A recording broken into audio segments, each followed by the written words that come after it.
There we go. Nice recording. Okay. Yeah, we got to get that cinematic studio lighting. Where would we be without it? Of course, yeah. We wouldn't really be deserving of our respective positions without some good lighting. This is a key element of presentability. You're not a club if you don't give your lectures in like studio lighting, right? I mean, obviously. There you go. Okay, yeah. If I unscrew the back half of the light bulbs in the ceiling fan, it doesn't light the back wall as much, so I have like a little bit of a glow. Oh, damn. Just entirely accidental. How this is working out. Cool. Trying to get the glossiness in the hair. There we go. Hey, Dion. Hello. Yo. Oh, you cut out. Oh no, you. That joke. Oh, you. Did you just? Yeah. Oh, you're lagging way behind your video now, and your voice is like different. What happened? He's been having this problem for weeks. What did you just do? What happened? Your video's like now. Nothing. I didn't do anything. Your video's like 10 seconds ahead, actually. I think. I'm not sure. Oh wait. It's so dumb. Literally every single branch meeting since like the first one of the semester, this has happened. That's terrible. I'm so sorry. But it wasn't happening just a second ago. Yeah, though, right? It like happens in the middle of our meetings. That's awful. And I guess this was pretty early, but yeah. This was pretty early. Huh. Weird.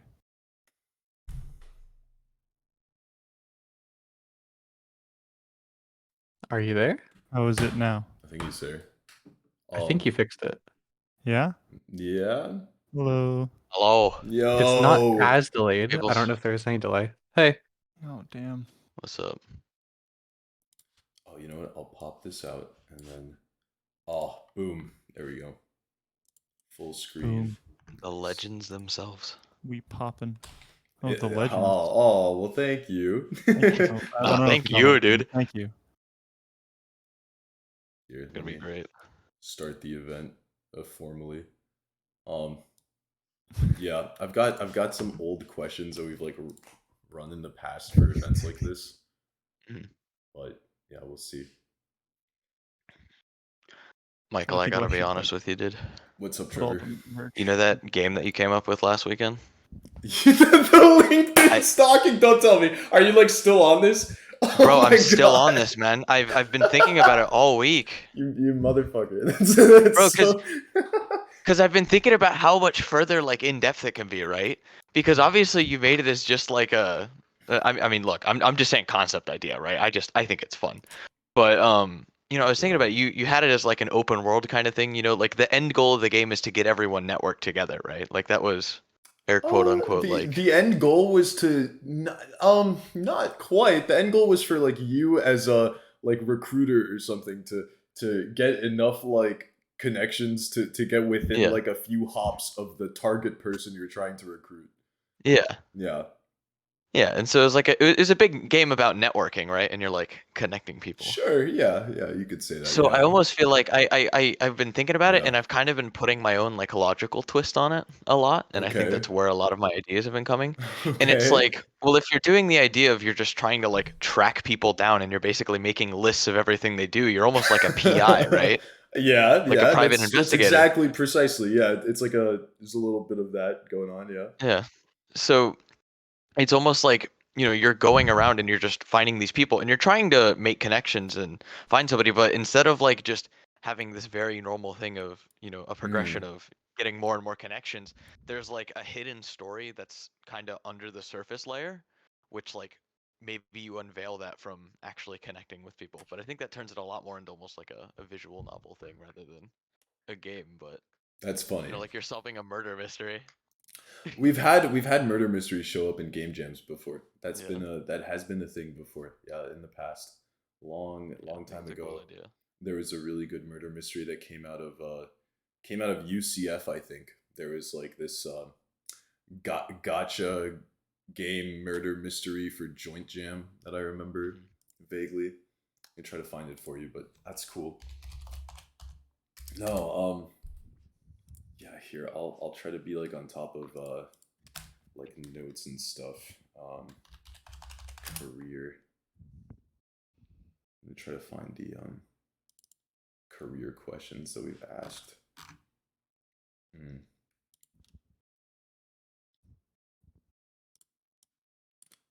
Let's see. Oh man. Oh yeah, and I finally got my new computer parts all set up.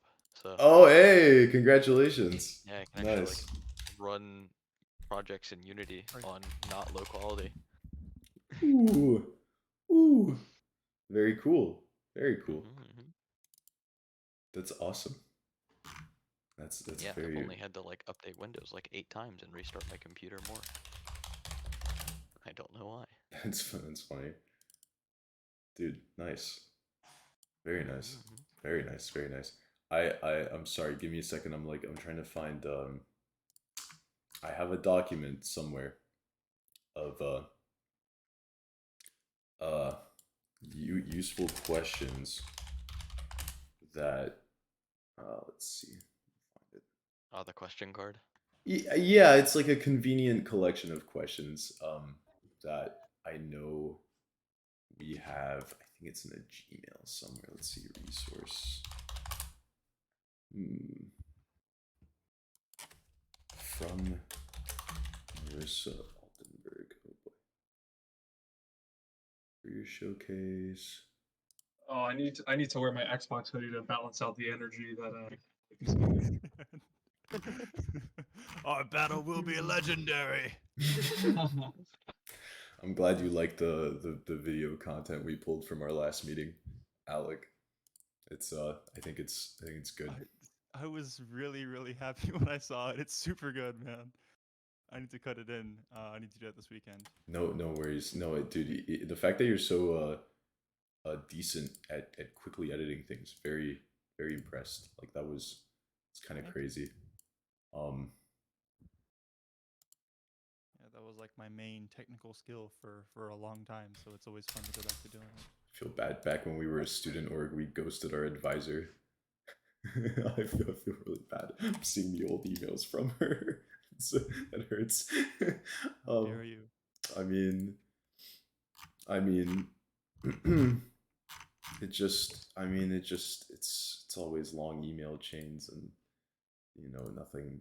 It takes time. It takes time for things to get done. She was wonderful, but nice space, dude. Was. Oh, Tony! Hey, hello. Oh my God, hello. Oh,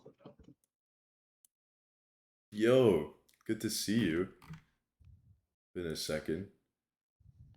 Oh man, we'll get started in a little bit. Hello, everybody. Ashley's here.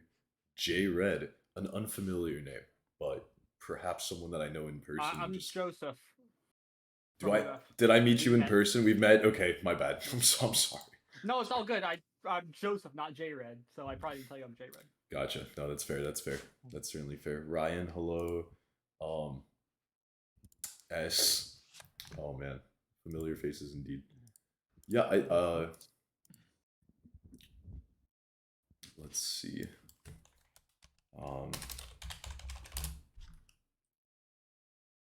Yeah, no, I can definitely only speak for myself, but I am 100% sure we will be the least qualified panelists. We'll have all year. We have interesting things to say. We totally have interesting things to say. Yeah, no, we have a great show line for you folks, but yeah.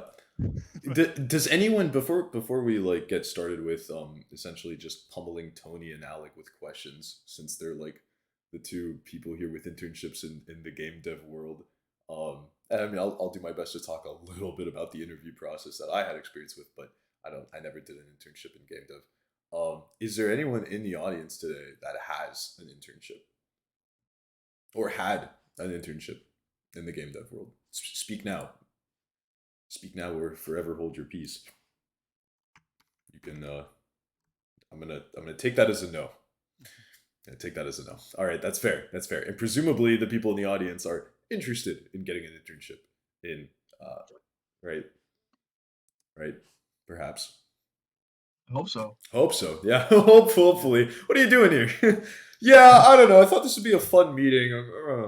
Like, I just want to hear about your suffering. I don't know. Like, Want to make us feel happy? You can do the little thumbs up emojis or whatever next to the disconnect button or whatever, just so Yeah. we know we're on the right track. There's the comms channel also works. Yeah. Yeah, speaking to a screen is hard, so It is. definitely make it easier for us all. Yeah, be unmuted, you guys. It's okay. Like, we can make this somewhat conversational. There's not enough of us in this call for this to be like an overwhelming conversation if people are, you know, not muted. I'll have the comms channel open on my other monitor, so I'm watching what you guys say. And if you have questions, I guess we should all introduce ourselves briefly. That's probably the first step here. So, yeah. Well, hopefully some of you guys know me. I'm Michael.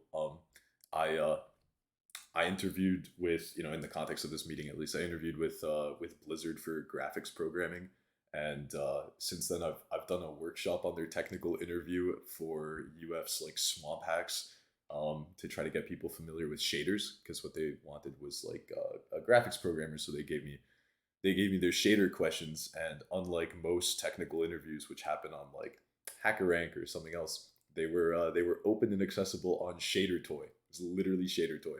So I was able to keep a copy of it and show it off to other people as a way to, like, you know, teach them about graphics programming.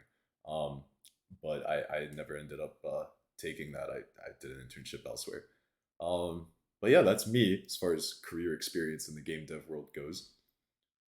Tony, maybe you want to? Yeah. So I'll specify. I'll clarify. I'm a marketing major, and I've done marketing internships. So I can't speak for like technical things, technical interviews, and things like that.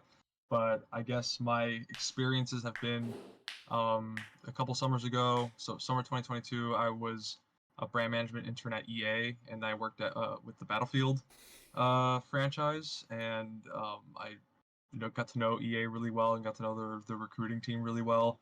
I have this bottle and a hat.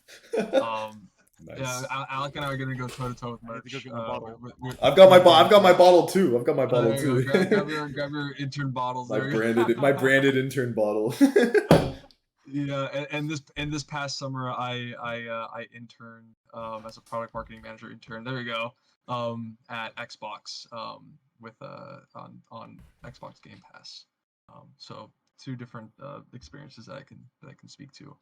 Yes, and the last time we did an internship panel, we did one at UF at least. Yeah. And that was pre Microsoft Xbox internship, so I have a little bit more to speak on, than even prior. Excited to hear more, and then Alec, the president of FSU, develop. Yeah.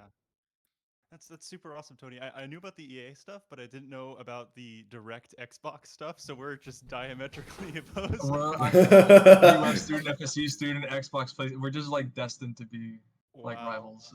Man, tonight at 9, we're just gonna fight to the death. Everybody, my name is Alec. I'm an FSU student, and yeah, my most recent experience was at PlayStation. Before that, I have like a handful of little things in my resume. I worked for my film school. I did a part-time sort of research kind of thing. Not really actual research, but on virtual production. So I went to school initially to study film. And then I sort of got involved with the people doing the virtual production stuff over there. And then sort of pivoted to like, oh, maybe I want to do this, and switched to a computer science major. And I helped them sort of set up their little program. And then after that, I did pipeline. So that's like, very similar to like DevOps kind of stuff, for a animation and themed entertainment studio called Two More Technologies. And then after that, this last summer, I did a technical art internship for PlayStation Visual Arts in San Diego. So yeah, sort of in production. I'm on the periphery of production. So I'm not doing like gameplay code or gameplay art. Even though my title is technical artist, it's mostly Python. Doing stuff with Maya and sort of integrating into game engines and version control systems and stuff like that. And yeah, they gave me a whole bunch of merch or whatever, and super happy to be here. Hope I can be some kind of help. So, cheers. Nice. Cheers. Cheers to that. So okay, I think a good first question to ask would be, I mean, if I was, rewind a year looking for my first internship, one of the things to know, I guess, is to like be sizing yourself up to other people that are getting their first internship and be like, where should I be to feel comfortable? So let's talk about that. Where were you guys when you got your first, internships? Is that, do you think you could talk a bit about that? Like, do you remember what sort of like what you feel contributed the most to your selectability? Like, Yeah, I can speak. I can go first. Yeah, before I got my first internship, I was kind of in, like, I think when I talk to people who are like freshmen, sophomores, like the kind of advice I'll have to give them is that you have to be in like information gathering mode, in terms of like in assessing where you are. Like, do you know what industry you want to be in? Do you know what company you want to work for? Do you know what type of job you want to do? And if you don't know any of those three things, then you have to really just be gathering wide swaths of information from a bunch of different information sources. And the best way to do that is obviously, you oh no, oh, oh, we lost him. That's all right. He'll be back. He'll be back. This is why you shouldn't via subscribe to email Alec. or Oh, he's message back. He's or back. like something that. Okay. I'm gonna turn my camera off because I'm Oh gonna turn my no. camera off because Discord is just so like not optimized for my fucking laptop. It's crazy. But It's okay. what was the last thing? Where did I cut off? Be in information gathering mode, I think. Oh my god, that was Yeah. so long It's ago. a solid like 15-second gap. I'm sorry, Tony. Holy shit. Okay, well, let me just go back there. Yeah, like yeah, whether it be you're googling or your videos. And for me, I reached out to like professors that that had worked in industries that I was still interested in at the time, and see like, okay, what did you do, what was that kind of job like. And reaching out to people. I don't know if any of you are familiar with LinkedIn, but LinkedIn is a really crucial tool for job searching and information searching, where it's this big like source for all things like professionalism. And something that I love to do is like looking for people at companies that I was interested in who used to go to UF. It's that way like I have a connection with them before I would reach out, and like I would connect with them on LinkedIn, ask them, hey, do you have like 30 minutes of your time that, because I'm looking for X, Y, and Z. This is who I am. Not looking for a job from them, but looking for information. And that's how you start to like establish like connections like that to kind of give yourself a foundation of having ins at different companies. And that's when I look back on like where I was like sophomore year. That's one of the major things, was like just meeting with people, connecting with people, and making sure you like have a head start on creating relationships before most people really think about doing that in like your first or second year. It's a hell of a response, Tony. Yeah, Alec, you got any? Man, if we keep up this Tony then me order, I'm gonna. No, have no, to we'll leave switch it. We'll time switch it now. around. Yeah, Well, so- oh, yeah, yeah. let's- Yeah. so- I'll go last here. I'll try to contribute a little bit. But Okay, thanks, Michael. Yeah, I think definitely definitely gonna echo Tony's points on that one. Like, I'm doing tech art, which if you haven't heard of that, that's kind of the point. It's yeah, we're like, yeah, there are dozens of us. It's not as widely recruited a field as more conventional games art or animation, or gameplay programming or engine programming. Like tech art departments just aren't as big, and the field's a little newer. So at least in my specific case, it was really hard to just go on the internet and figure out what another tech art intern did. Like genuinely, I did not know a single one until I did my PlayStation internship and I met the other ones that I worked with there. And it's like it's pretty hard to find people who have portfolios for it, and even worse is that it's like you know, some studios a tech artist does rigging, some studios they might do materials, some studios like the ones that I worked at they mostly do pipeline and you know like DevOps kind of stuff and making tools. You know, like most of what I did at PlayStation was making tools. Um, so you know, it was really hard to sort of find points of reference. But I think like something on LinkedIn that I think was really helpful was finding people who are at least doing like the entry level of their positions and like try to find their resumes. You know, like something that I think was really helpful for me was I found a resume of a tech artist who worked at the sister studio to Steamlore that I worked at 2 summers ago, and their resume had like lists of projects in the job section because like tech art's kind of hard to convey to people, and that's not always exactly how resumes work. But I was like, oh, I really like this list of projects thing because saying like worked on a pipeline using these tools doesn't really convey it. But instead, like I made my resume like a list of like here are the things that I've done.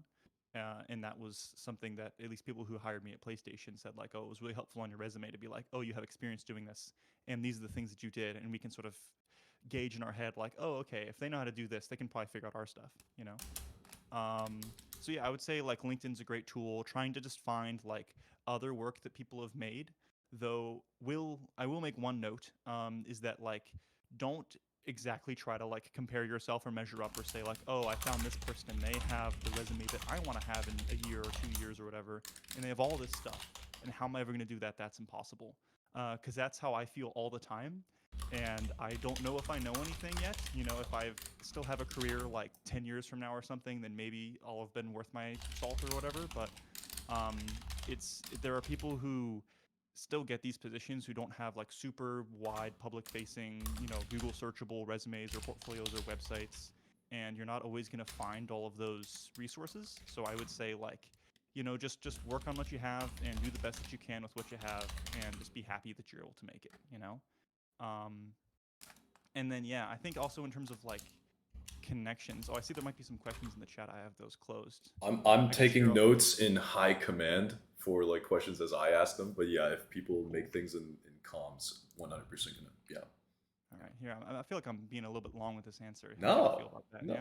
Okay. Well, and then I guess also in terms of like the connection stuff, my story is a little bit weird because it's like I met people at the film school at my school when I started working there. And then the person that I worked for at the film school knew people who worked at that animation studio that I worked at, Steamrock Technologies. And that's how I got my interview there. And I did that interview and they were like, okay, cool, we'll take you for $15 an hour or something, you know, for the summer.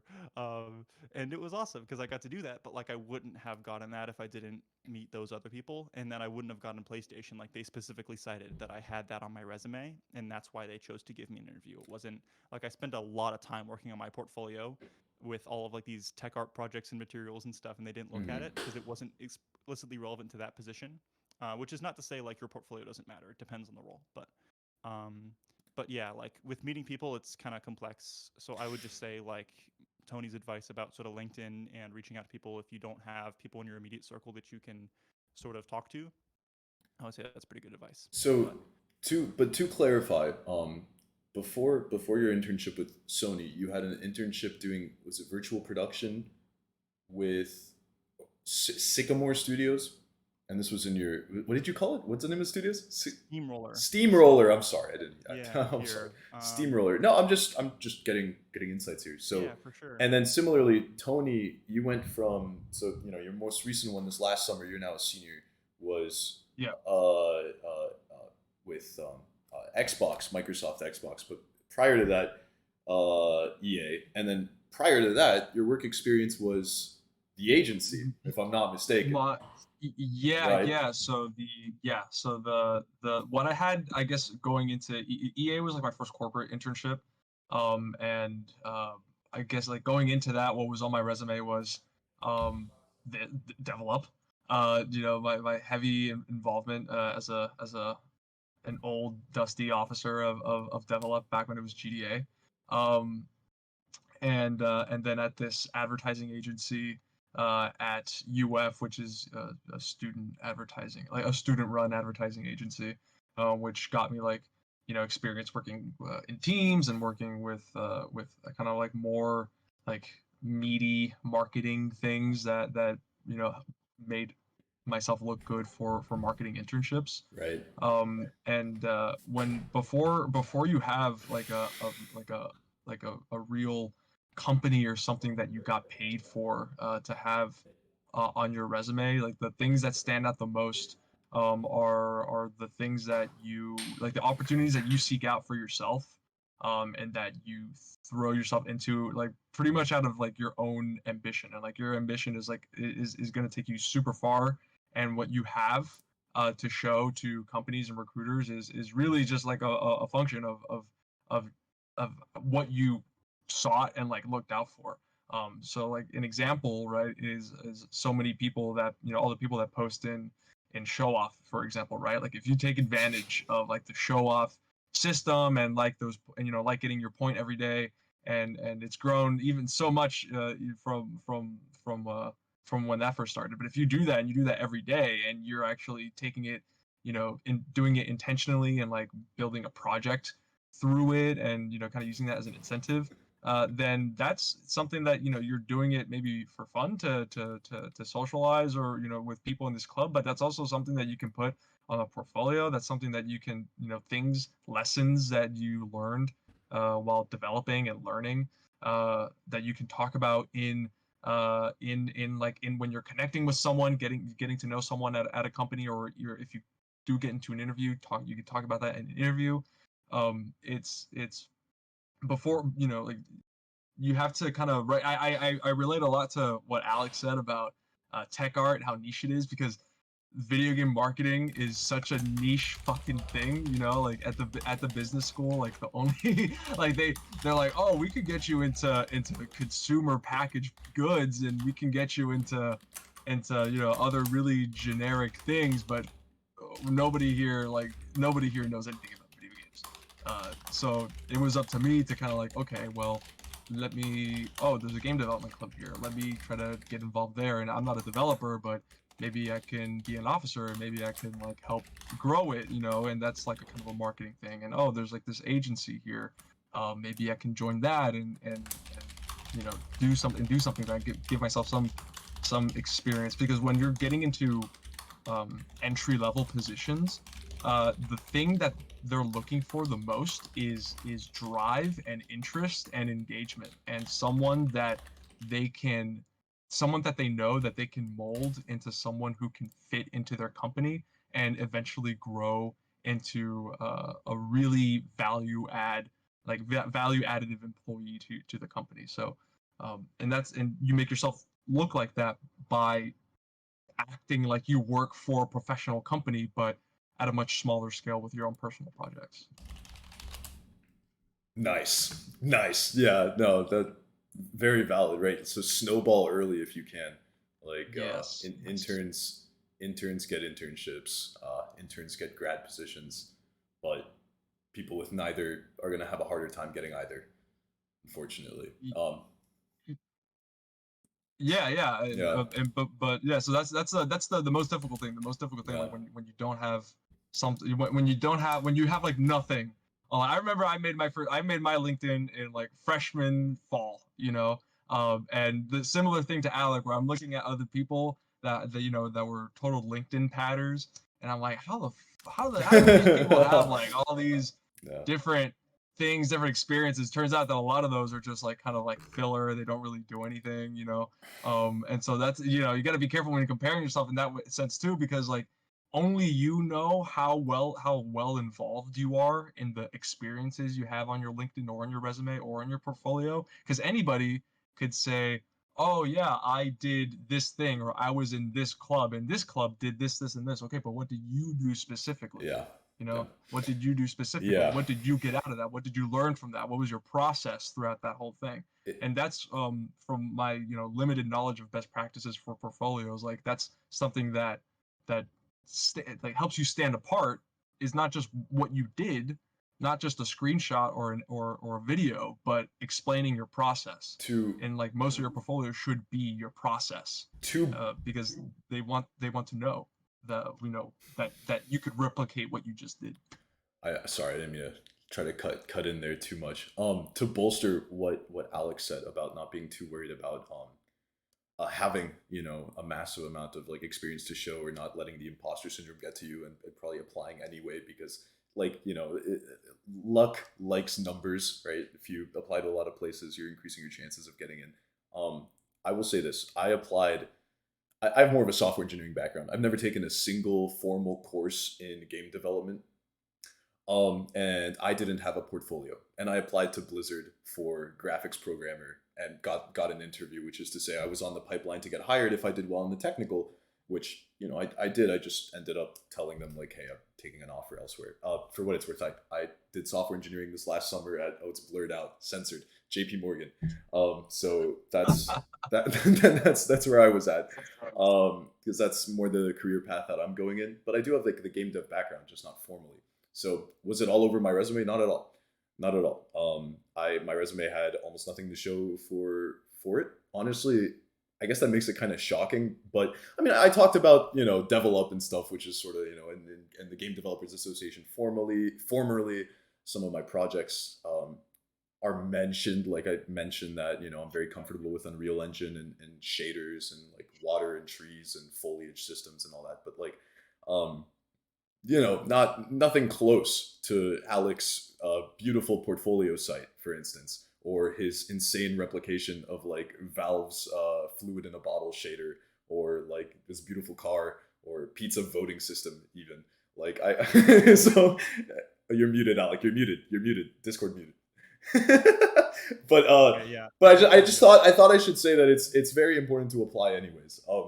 I went into it with very little to show. The only internship that I could claim was the one that we squeezed out of Bernie and Mercer, which was a nonprofit that like it told several members of Develop, almost 30 members of Develop, that they could claim interns for what was a 72-hour hackathon. But we produced them a project, and frankly my efforts extended beyond 72 hours. I'd spent the prior like month prepping, and the same could be said for some of the other people that managed that, which was like William and Marissa, who was an intern there at the time. So it's there's a couple of names that some of you are familiar with. Anyways, but yeah, so like it felt okay mentioning that. It was an instance of experience, but I guess it also goes to show that even I, despite having no portfolio and maybe like one game dev project on my resume, because my resume was more geared towards software engineering, still got attention, probably because I did put that I was an intern at this like nonprofit, which technically, we had it in writing from them that we were interns. They were like, yep, even unpaid, sure, whatever, which unfortunately like that'll happen sometimes, but you should probably do everything you can to avoid an unpaid internship, even if you can get like a minimum wage that's more meaningful. But you don't put your salary on your resume. People don't. So it's like if you can find some no-name company to like do a project for in your sophomore year, that's a success. It will get you a good internship your junior year, and you will find yourself with, at the very least, a return offer, if not adjacent opportunities in your senior year. So it's very important to start early with either like ambitions or your job hunt, I would say. Is there something you wanted to add to that, Alec? Oh yeah, when I was turning on my mic, it was to protest the whole website thing, because a lot of the recent things that I think are cool about my website, I added in the last couple months. So when I was applying, my portfolio page, like the landing page, was just a page with a gray background and like my name and my phone number and a YouTube video for my reel, which I think is the same reel. So the reel hasn't changed, but all the styling. Yeah. Valid. Okay. Any questions from chat, from the like several other people in here? We got any? Just gonna pause for a second, let you guys ponder. Yeah, and if y'all are like, oh man, I'm interested in this, but I don't have any direct questions, at least from stuff that I've seen before, it's like, what were the companies like? Like, what was the actual internship like? Or, any other stuff about the interview process, or what people asked, or the culture, or whatever, like it's kind of a broad scope of things, or just the games business, or whatever. If you're interested in the games business, you can ask broader questions or whatever, and we'll do our best. But because there's a bunch of stuff happening to the games business if you've been outside. So, it's Oh, scary. I just saw Tony, one of his posts. I'm looking. So some of you are talking in the voice channel chat. Some of you are talking in the comms chat. Doesn't matter. I'll look at both. So we're looking at Ryan. I guess I hope you feel your question's been answered. Uh, this is all of my links on it, right? If you guys want copies of our resumes, I'm willing to offer my game dev oriented like claims. I don't know if that's mutual. I don't want to put pressure on anyone, but feel free to ask us personally or DM anyone Yeah. after. To respond to your allegations, Tony, that was a member of my staff who made Uh, that comment about UF, and they have since been reprimanded, and they were put on temporary probation with UF for 5 minutes. That's We've good. addressed the issue internally, and we would appreciate it the pressure to stop mentioning it. That's great. That's great. I dropped my LinkedIn Cool, in cool. the chat. If anybody wanted to, I don't know. I guess look at that. I But yeah. I'm not really prepared to. Mine's not going to give you as much of a reference for like game dev, just because I'm not pushing my career in that direction. Oh, Trevor's got a question. Okay, here we go. I'm a junior right now, but I have basically no experience, and this upcoming game jam will probably be my first experience with game dev. Would it make sense for me to start looking for an internship or hold off until I know more? Oh, that's a good one. This is a Alec first moment. Okay, cool. Yeah, so I mean, like you say, you're a junior, right? Yeah. Okay, a junior. Yeah, I was actually in the same position last year because I hadn't done any game jams my junior year. And now I think I've done 3, and they're all super fun. But oh yay, Alec, thanks so much for your support. But yeah, I would say like also the part of the reason why we're timing this sort of talk now, or at least where it was sort of suggested we would do it now, is like this is kind of the hump of recruiting. So yes. like if you want a gig for the summer, they're hiring right now, and what you got is what you got. Mm-hmm. That said, yeah, like you didn't say like what like if you don't mind putting in the chat like what your major is, because like if it's like CS and you're doing programming stuff, then yeah, like definitely like yeah, okay, Mm-hmm. CS, yeah. So like I would say like Michael said, it's a numbers game kind of, or what would you say, like randomness likes numbers or something like Yeah, that? luck likes numbers. I just came up with Yeah, that, but I bet it's like a real phrase somewhere. there you Yeah. go. Well, Michael's now coined it. But yeah, like I would just say, even though I didn't do a direct like CS kind of programming stuff, like programming was part of what I did, wasn't the entire thing. I would just say cast a wide net for games companies, for non-games companies. You know, I don't know. Yeah. At least for me, I will be honest with y'all. So if you, I have not been super optimistic about how things in the games business have been going lately.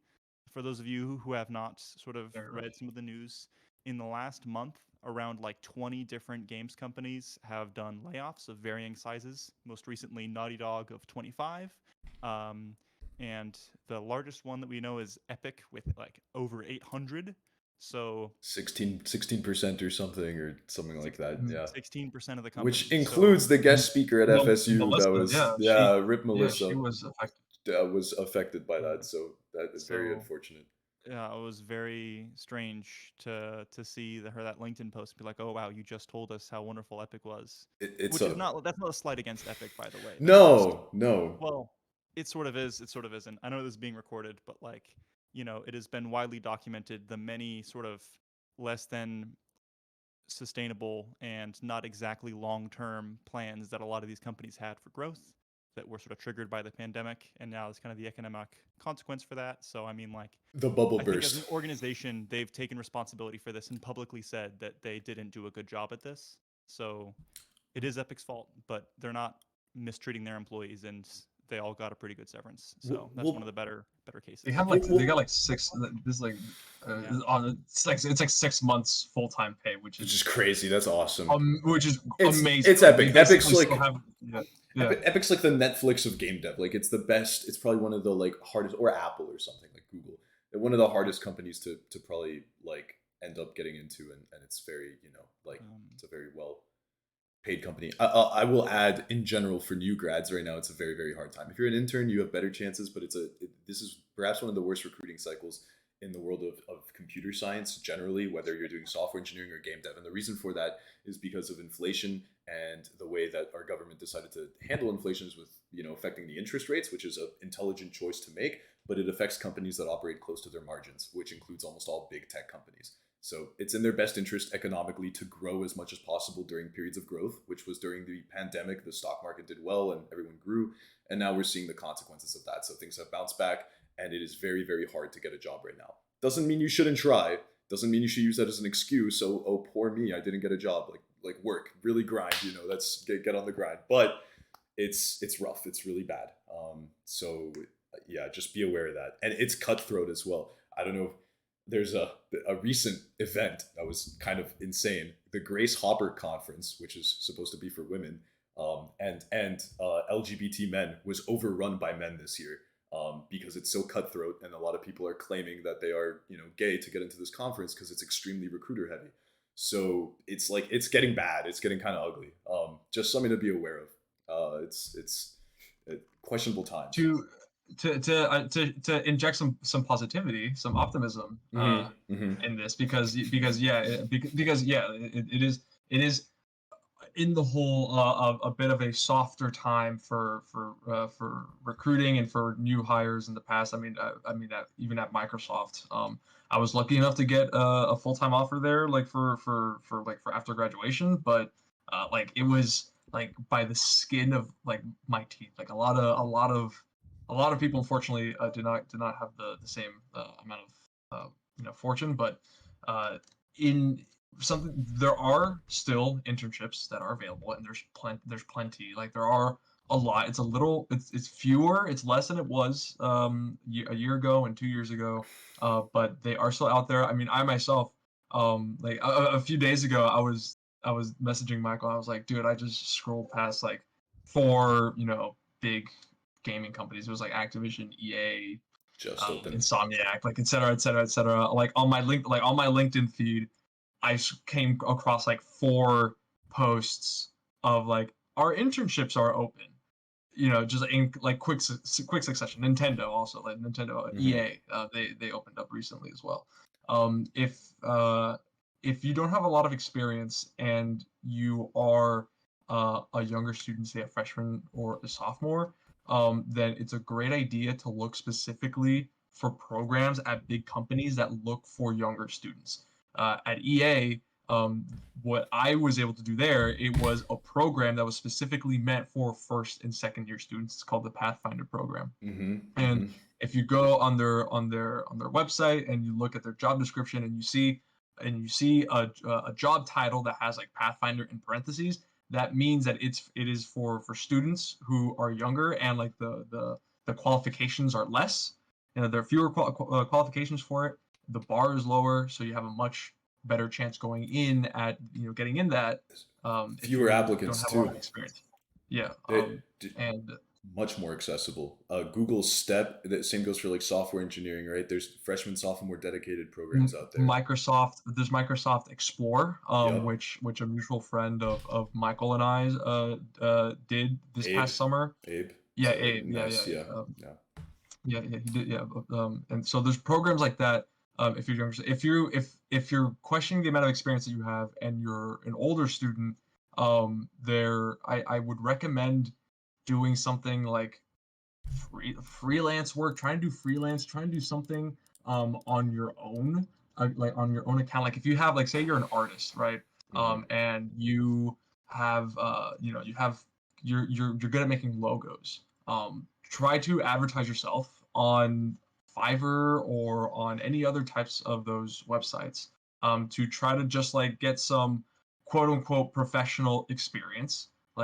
Hey, I did this work for this client, and that's something that'll push you in the right direction of not only practicing your craft but also doing it professionally because you're getting paid for it. Right.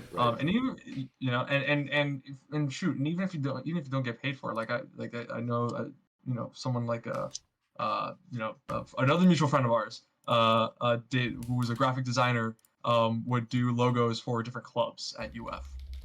And she did a great job at those, and those are things that you could put on your portfolio. And another good resource, again, on LinkedIn, there's like different newsletters and different like groups on there for indie studios and jobs in gaming that aren't at big companies that will be really much easier for you to get into. Like one called like Hitmarker Jobs is like a newsletter that posts a lot. And like really go on LinkedIn, you look up like indie games or something like that, you're gonna find a bunch of different like distribution lists, shit that you can look at. So those are good resources. Alec, you go. Yeah, sure. I see you. Yeah. Miking Wait, up. I forget if I already answered this. Oh God. What question? Are we on? We were tackling Trevor's question about like a lack of experience. Would it make sense to start looking for an internship? I think that is like a yes or no. I'd say yes. Right. Go ahead and look for an internship. Very. Okay, that's right. For a second, I was like, oh wait, are we on a different question? But okay. No, Tony went off. Tony went off. It's okay. One thing I do want to mention though that Tony mentioned his return offer. Congrats, Tony. That's like super awesome. Yeah. It's not easy.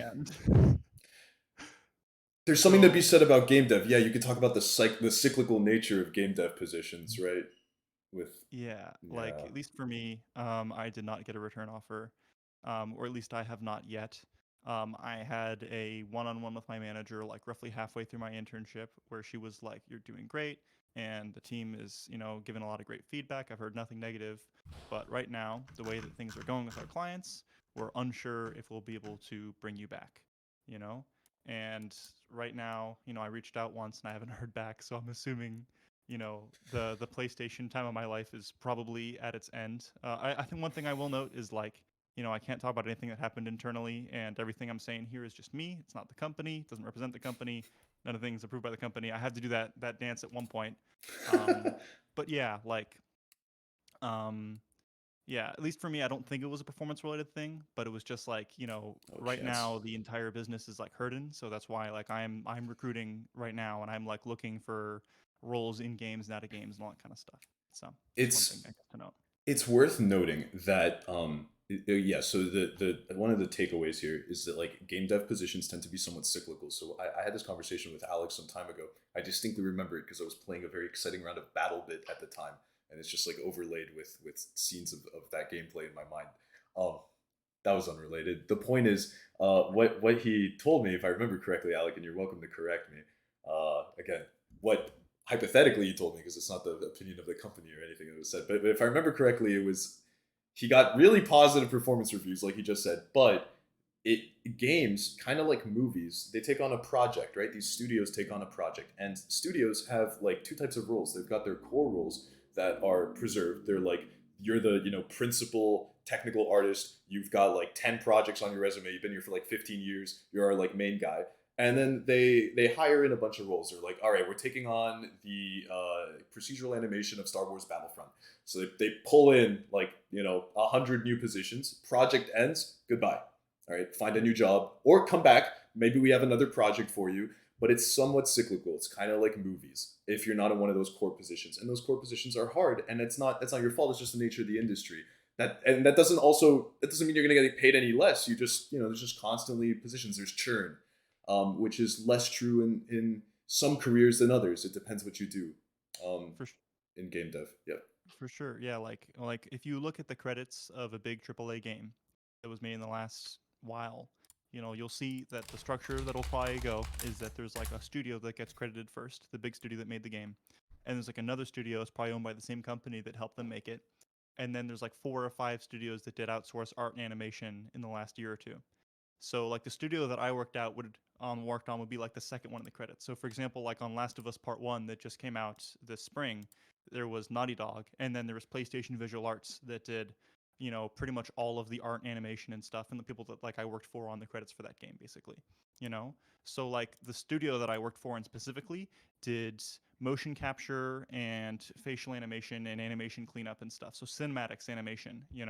So like whenever a big PlayStation studio doesn't have cinematics that need to be done, then that studio doesn't have work. And like that studio still needs to balance a budget. Just because it's owned by PlayStation doesn't mean it can just exist and keep all of its people, you know? So when production cycles aren't looking good for, a company like that or a part of the company like that, then that part of the company has a difficult time, And it's even worse for outsourced studios that just do outsource art, like Naughty Dog has like a really well built out outsource pipeline. I think I got to meet the person who does outsource art for visual arts. Yeah, okay, yeah, they talked about it, but yeah, anyways, like it's incredibly complex how it all works. So like people will go on and off in humps, and right now not only are a lot of projects in a kind of a hard position, but the economy's in a hard position, so there's a lot of stuff. A grain of optimism on the economy stuff, which I initially pushed very pessimistically as well. It is affecting who? The big companies that normally hire up the majority of the new grads every year. So, Amazon might like literally have an intern class of like 15,000 interns or something. Microsoft, another like 10,000 interns. Like that seems like a big number, but that's really how many people they used to bring in. And so it's these big companies are the ones that have the resources to pour into the bean counters, the accountants, and operate really close to their margins. So when the bubble collapses on them, they hurt the most and they immediately compensate. Smaller companies aren't feeling the interest rates that much because smaller companies, your local like 30-person game studio isn't loaning $500,000, and feeling the interest rate shenanigans from that. Like they're getting a little bit of venture capital maybe, but it's not. So I guess what I'm saying is like this pessimism is because of the big companies, right? You're going to have a harder time getting into Epic or Amazon or whatever. But smaller companies are pretty okay right now, believe it or not. So like, don't be too pessimistic. Just consider that you might have to work for a year or two in, I don't even want to call it undesirable. There's a certain charm, a certain merit to working at a smaller company. You will be given more responsibility. So maybe. So yeah. Yeah, when I was at Steamroller, that was like a really, really great time and a really lovely group of people. Even though my responsibilities were not that big. Like I think out of like at PlayStation, I had one final project and I did a bunch of other little tickets. But I had one final project that I put on my resume. And like at Steamroller, I did like 3 or 4 different things that would all classify as a similar level of importance. But I was just given way less oversight on how to make them, and as such, got to do a lot more. So. But of course, the consequences is that like the thing I made at Sony was bulletproof. The concepts that I made at Steamroller were sort of concepts that need more work. So, sort of different attitude, different benefits to different types of organizations. So let's there's a lot of questions that have come up since Trevor, who just started the train of inspiration, and we've definitely been on this one for some time. But these are somewhat quick. Dion asks, how many companies did you send out applications to, and how many did you get a response from your first internship? If we're not counting, in my case, the Bernie Mercer thing as an internship, because that was really like an opportunity that I sort of created.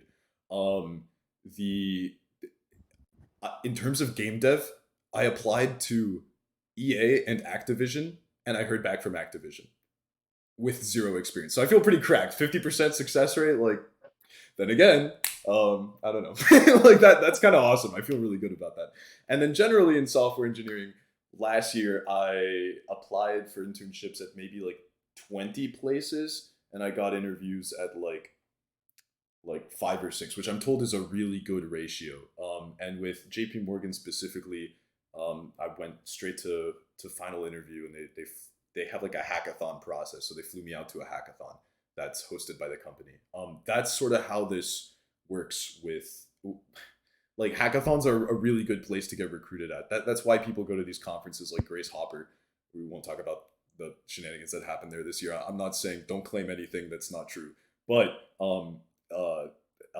like at other hackathons, FIU hosts a giant shell hacks every year, and there's like Microsoft is there literally like walking around going like, who are you, what's your resume, like, and people compete. They come in for that, so it's a very good place. But yeah, simple question: how many companies did you send out applications to?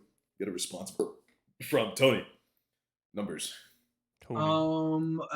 As far as my sophomore year when I was doing EA, I'll say that I had applied to other positions at EA prior to like I didn't get that internship until like April, like spring, like spring. You know, like that was hella late, hella late. Like I applied for it in March, and I interviewed for like at the end of March, and got the offer in April. But before that, I had applied to other roles at EA. Also got rejected from those.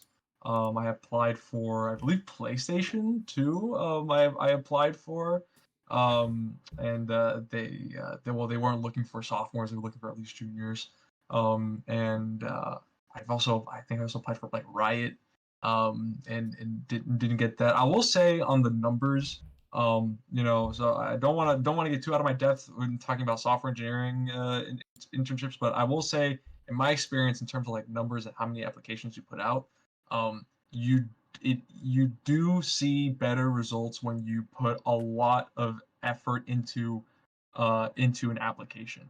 You know, when you take your time with your resume to have all the right keywords that are in the job description in your resume, you know, not to the point that you're lying, but that it's all in there and you're explaining it the right way, that really helps. If you're writing a cover letter and you take the time to look up the company's values and you write up a cover letter that has to do with what the company believes in, you're going to have a lot better results.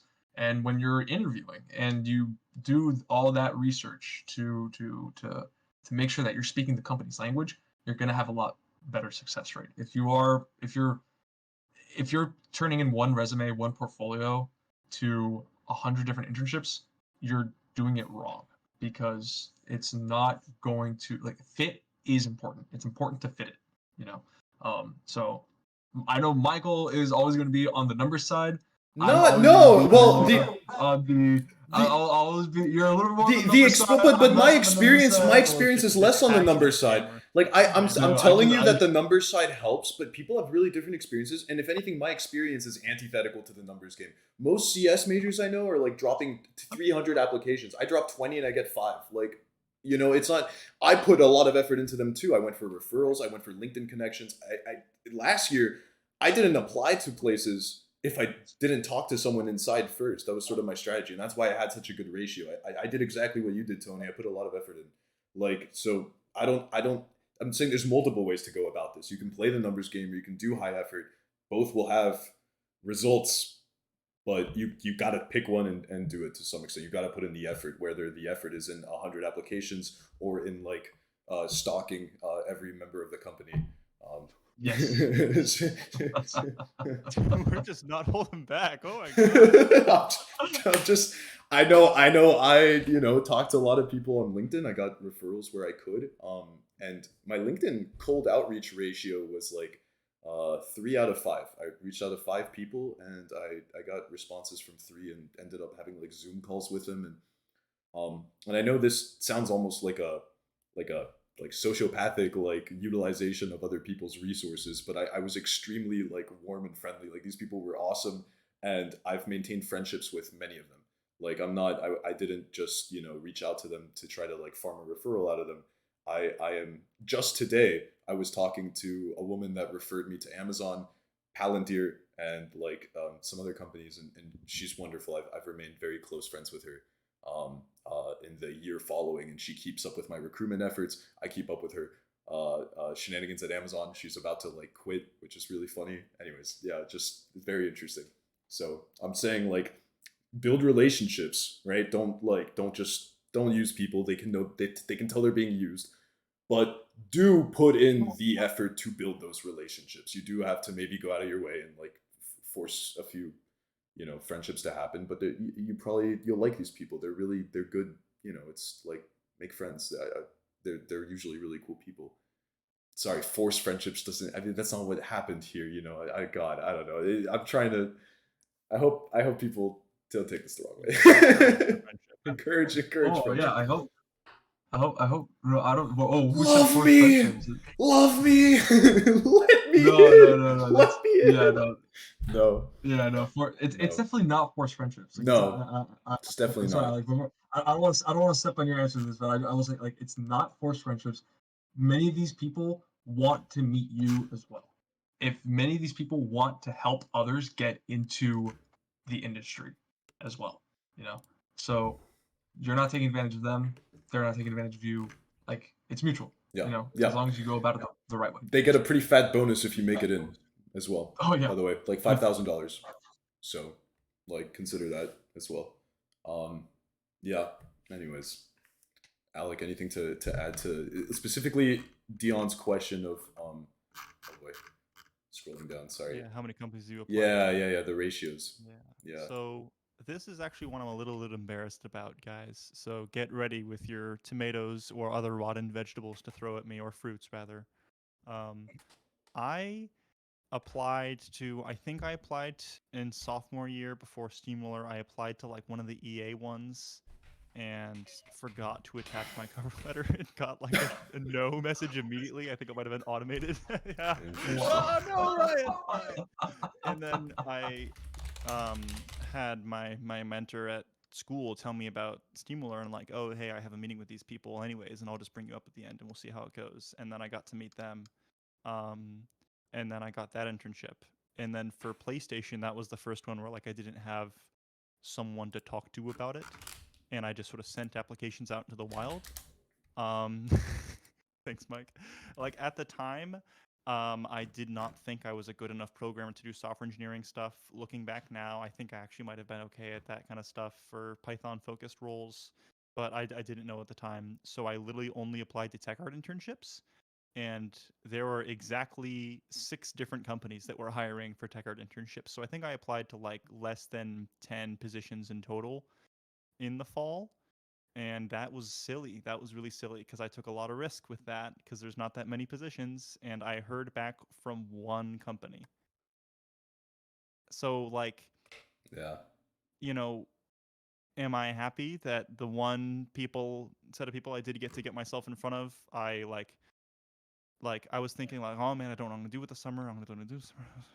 And then I got that email in like the middle of class or whatever that like something about PlayStation wanting to like set up a time, and I was like, what the fuck? You know, and I spent like a bunch of time like looking over like the job requirements and like thinking like, oh man, how do I prepare for this interview? How do I prepare for this interview? And just like put a lot of effort into it. And thankfully it worked out, but like it easily could not have. So don't do what I did because I took a lot of risk with that and I got super lucky. Yeah. Every step of the way, I feel like I've gotten ridiculously lucky. So hence imposter syndrome. But yeah. Next question that Ryan asks is, do we have resources for specifically finding smaller dev companies to apply to? So and he says not even indie companies, but also smaller studios.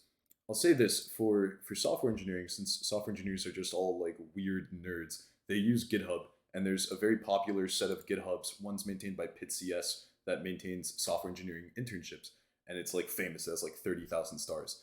Comparably, game devs live on Discord, and there's a couple of like Discords that have bots built that just pump out announcements of new job openings at like a really diverse set of internships.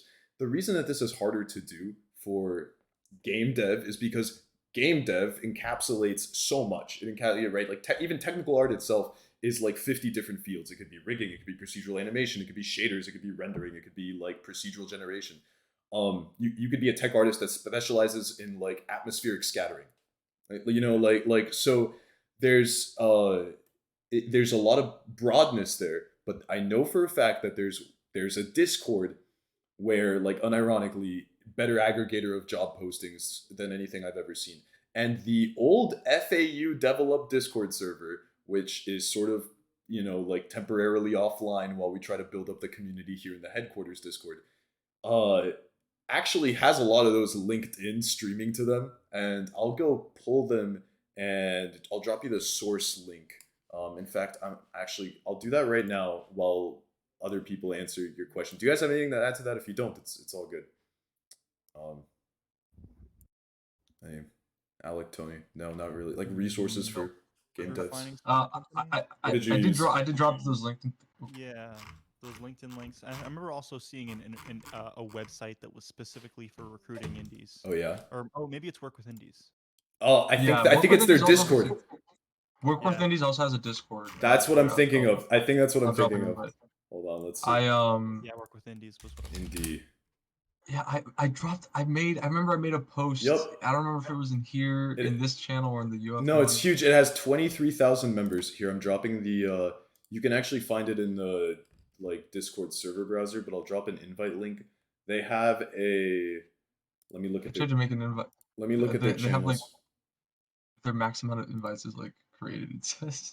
Oh my god, can't make more invites. It's so. Yeah, I made one though, and I sent it in one of our servers. I live in America. I am a. There we go. Okay. I am interested in jobs. Will this give me a jobs? There it is. Yup. So there's an indie jobs. There's an indie. Okay, so here I'm gonna put this on the recording just so people can see. Here's the Work with Indies Discord. If you pick jobs in their onboarding, you can see these announcement channels, which have streams off of their bot. I don't know who develops their bot, but clearly it does a good job of aggregating fresh job postings and characterizing them for different roles. They have an art and animation, design, a marketing channel, which is pretty useful, production, and then programming, which has all sorts of stuff. XR developers, UX engineers, etc. Another painful thing here is that there's not really good aggregators for the salaries on these different jobs and like your total compensation. It doesn't derive your value as much as it does in the software engineering world, but it's an important number to look at. So when you're applying to companies, you know how seriously you should take the application. You can probably try to research how much people there get paid, and to start building a picture of like what you expect, what you want to survive off of.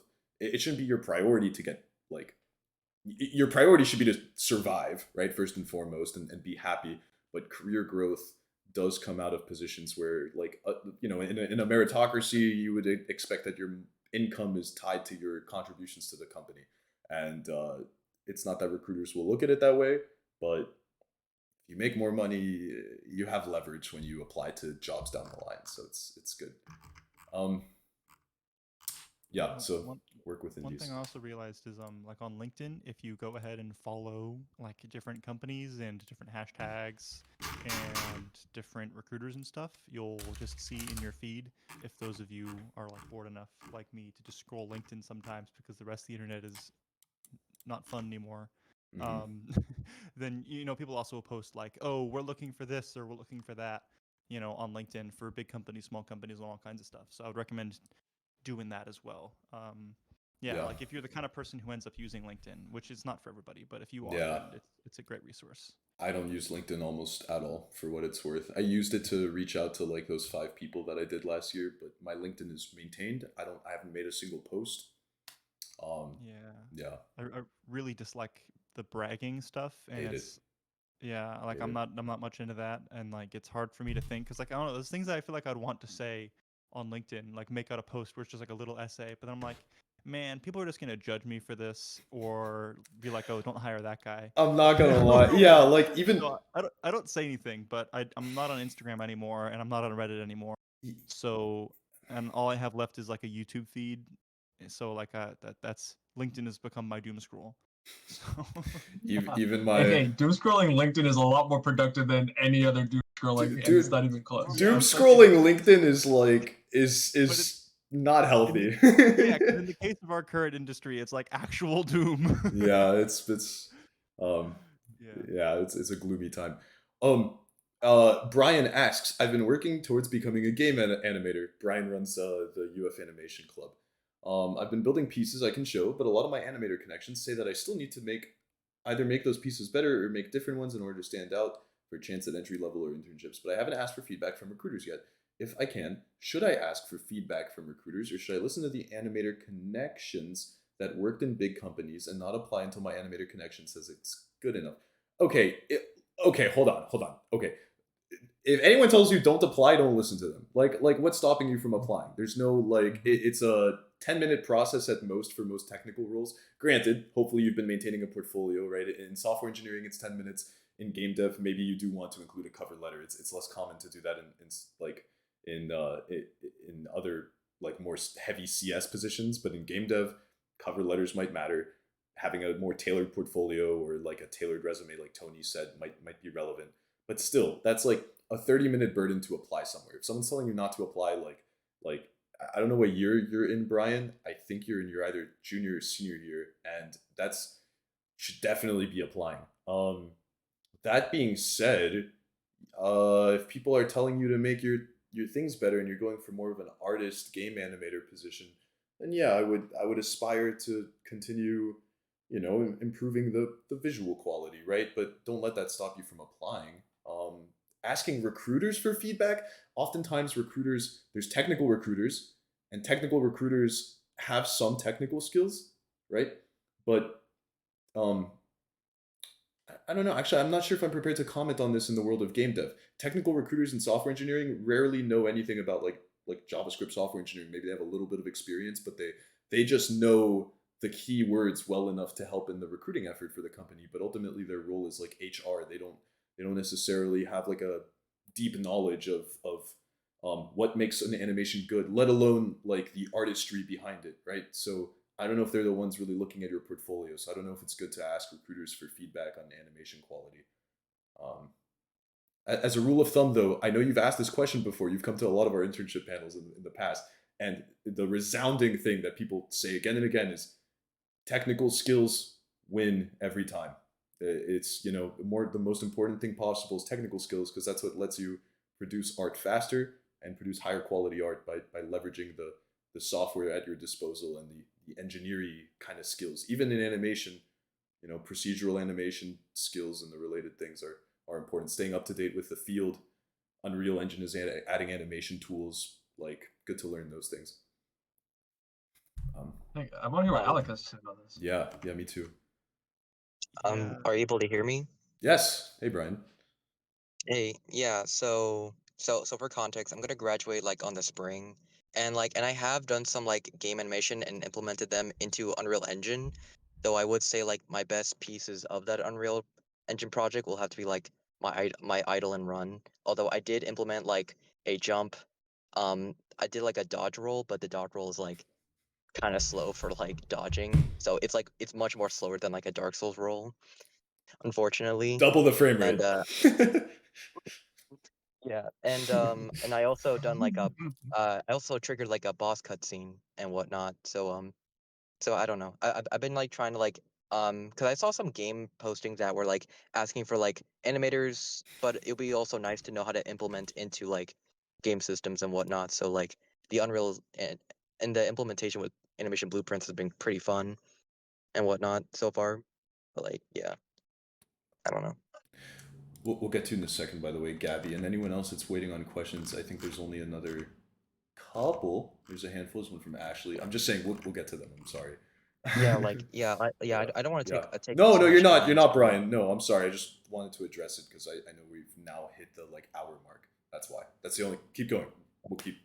Yeah. Sorry. So I don't know. It's just like I would say like I would say like the pieces I've been making recently from like this animation workshop has been a lot more cleaner than my university animation works, which was kind of sad a bit because I spent a lot of time on my animation classes.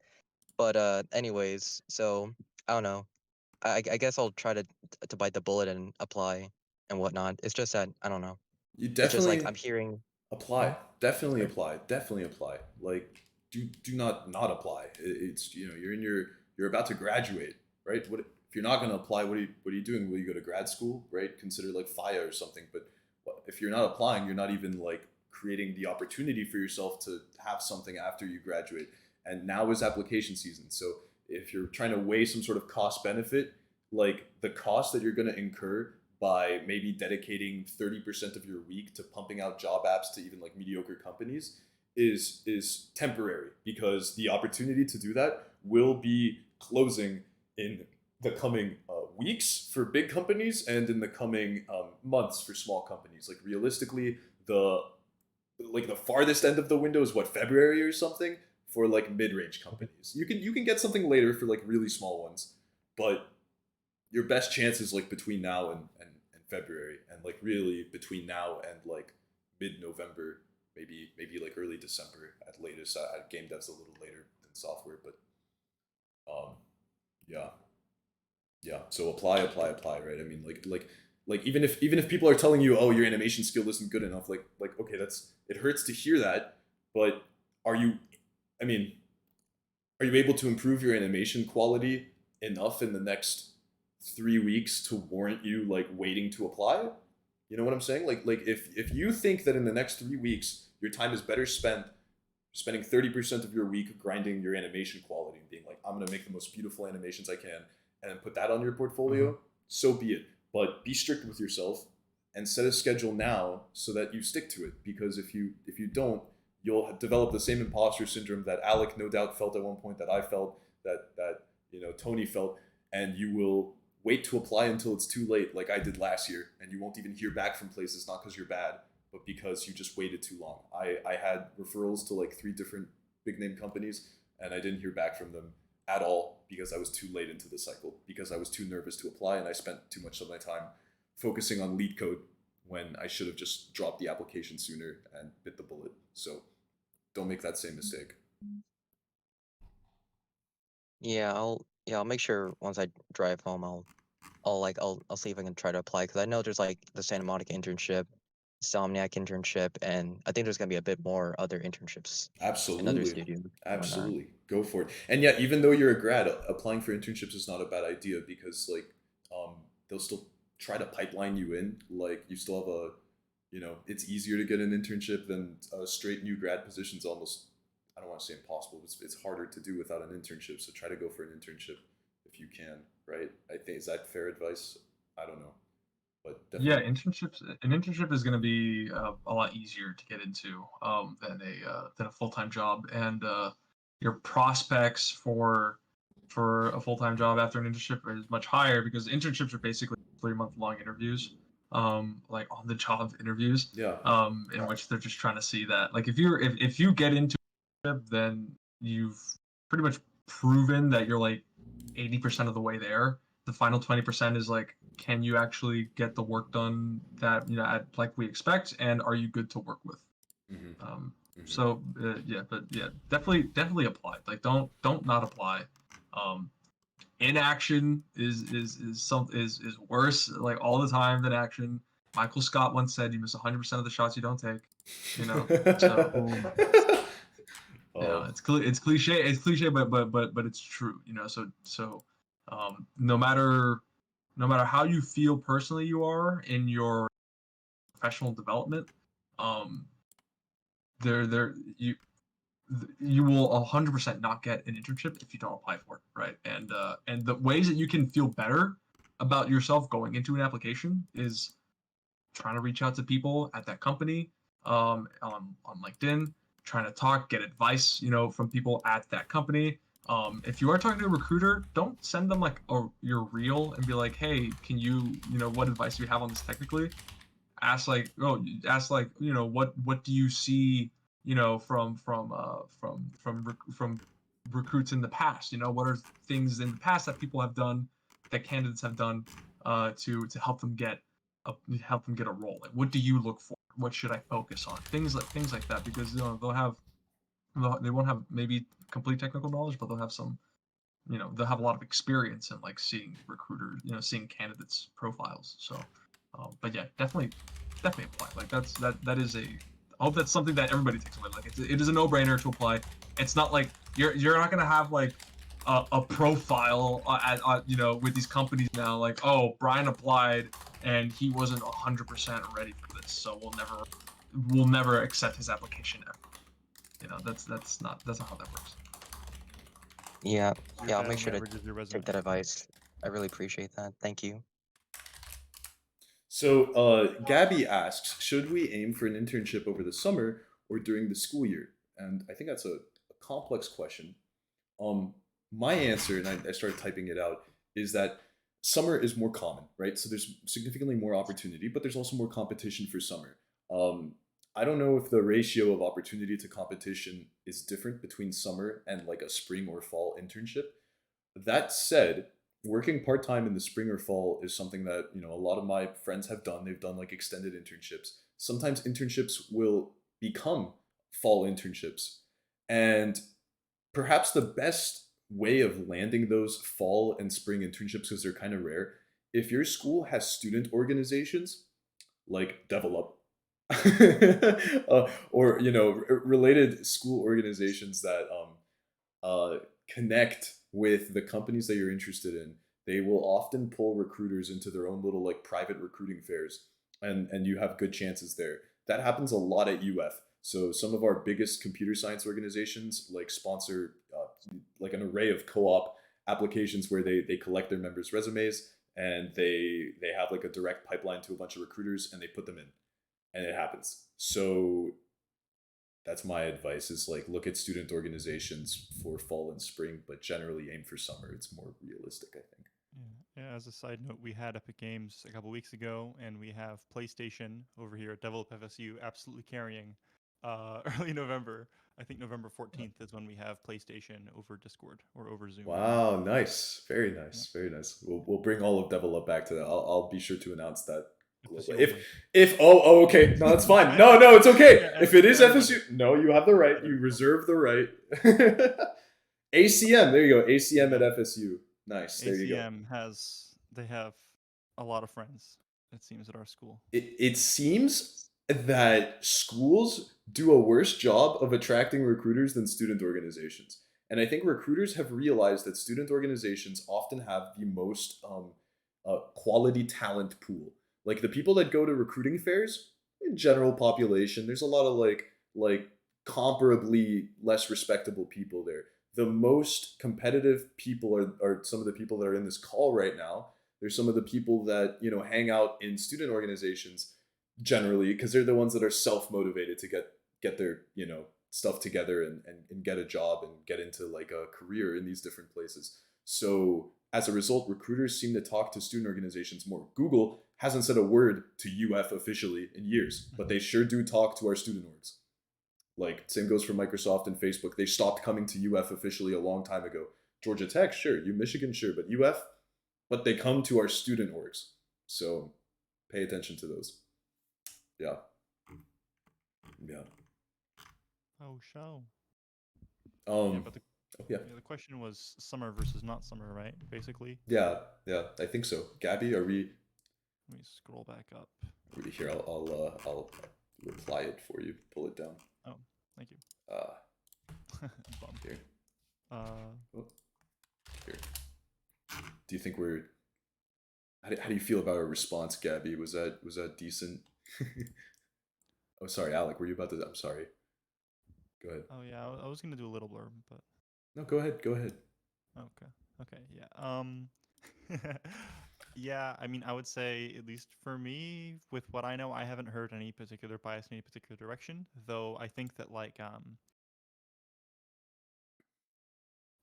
Epic is the only company I've heard of that has, like, a kind of rolling admission kind of internship program where they'll do fall and spring interns, and some other companies, like, I know PlayStation just has, at least for, the Americas, only has summer internships. So like some companies like just don't have non-summer programs. But I would say like anything that goes on your resume is a good thing, And I don't know, at least with me, like I'm like trying to figure out a way to phrase this on some of my applications. Like, hey, like if you guys want me in the spring and I don't do that semester of school and I do it half online or later or something like that or whatever, then like go for it, at least for me, because like I'm just trying to get food, get beans. So yeah, anything that gets beans is good in my perspective, for however helpful that response was. But gotta get those beans, man. We're eating today. A little thing I'll add on top of that is that unless if it's an issue of like maybe you have a scholarship and like you can't delay your schooling, something like that, like financial issues. There's things that there's that to keep in mind as well. Make sure that if you're relying on any scholarships or anything like that, that you don't mess that up. But if all that's okay, if the cost benefit analysis is, should I delay one semester of schooling for a good opportunity at an internship, I would say yes, that's really worth doing, because the whole point of college is to get a job, right? And if this is a good opportunity that will either get you a job after the internship or give you good experience on your resume to get you another internship or a job, then that's 100% worth it. I know in engineering, there are many people and that do co-ops, and co-ops are a lot more common in engineering than they are I guess in any of the in game dev.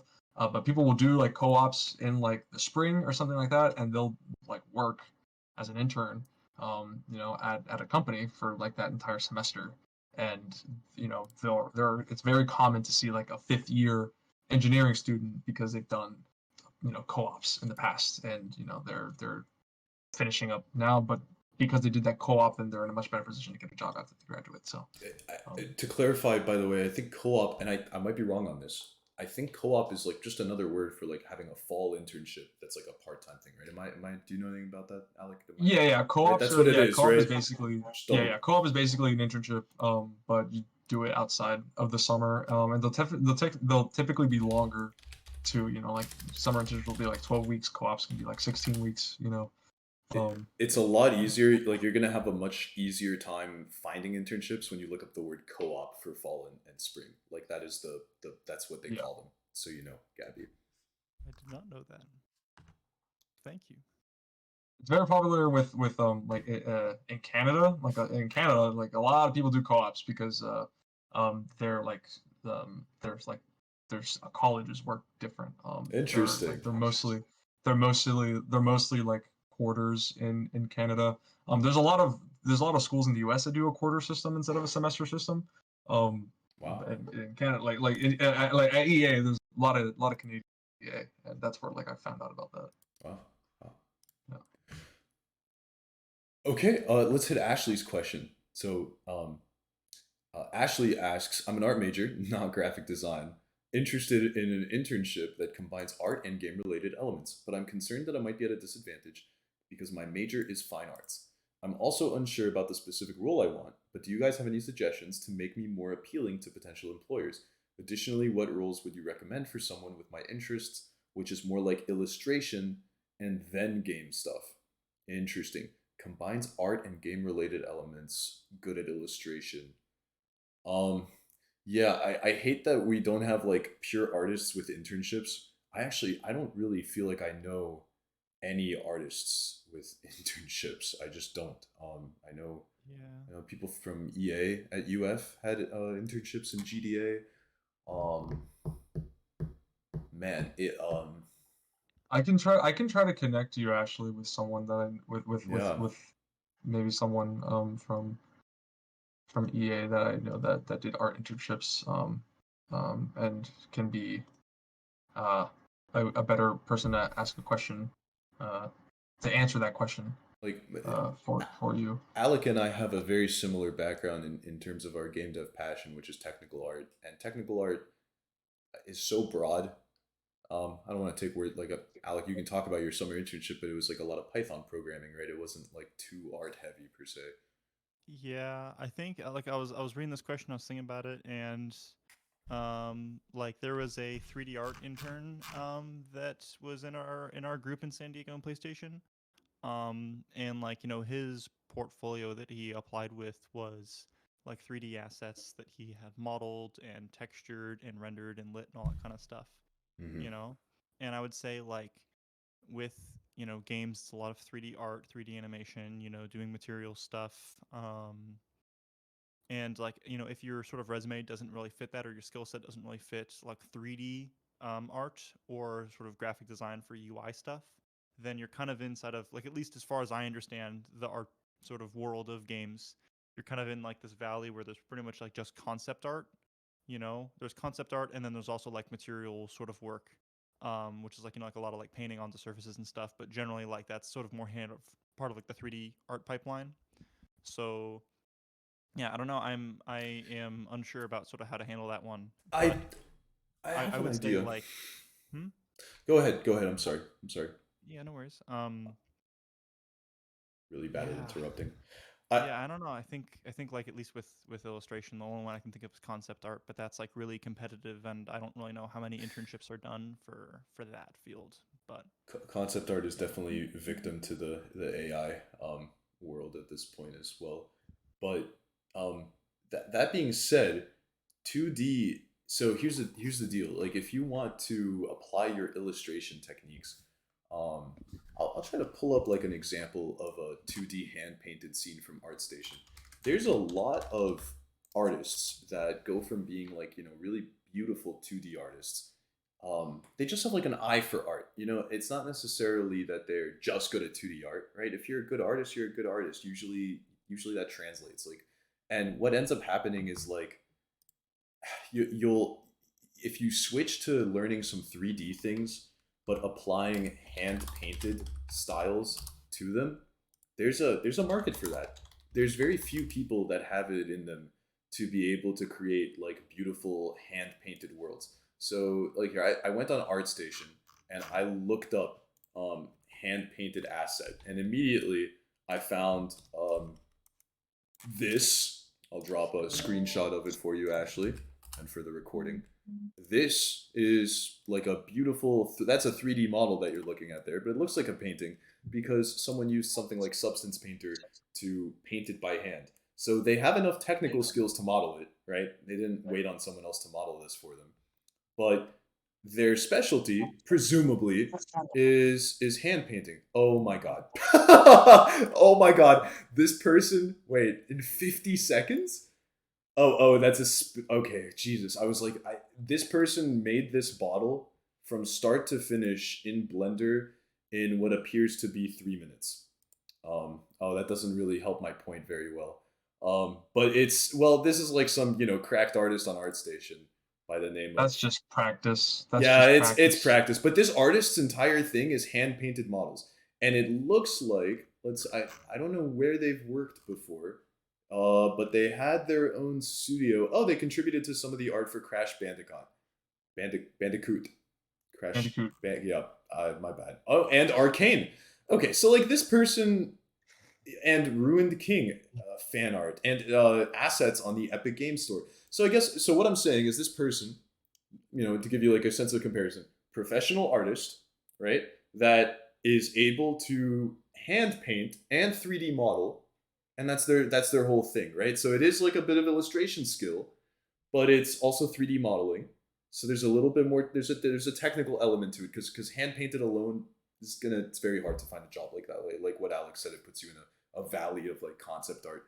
But hand painting 3D art and being good at it, which is pretty close to illustration skills, is still a perfectly hireable, and it's a direction that you can go in. So here's this guy's profile.